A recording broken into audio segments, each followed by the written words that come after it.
Arises, and today's book is Fever 1793 by Laurie Hassel Anderson. This is a historical fiction book, one of my favorite genres. It is 7 AR points and 246 pages.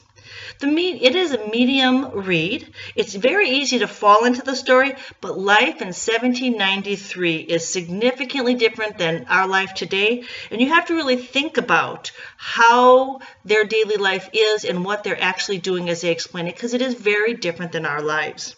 Set back in 1793, when our nation's capital was in Philadelphia.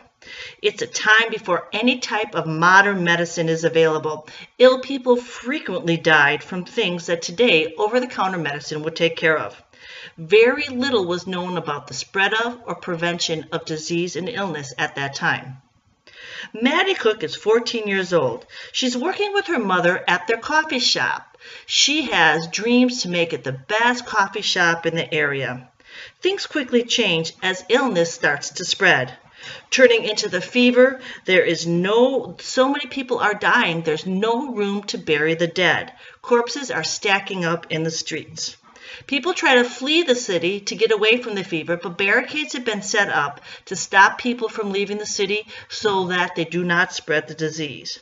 Maddie has to take care of her grandfather who is ill, and she also then comes down with the fever. Luckily, she survives.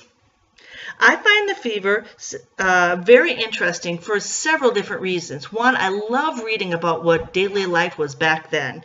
And two, we get to meet Dr. Benjamin Rush, a physician who was totally out of sync with what the doctors of the time were doing.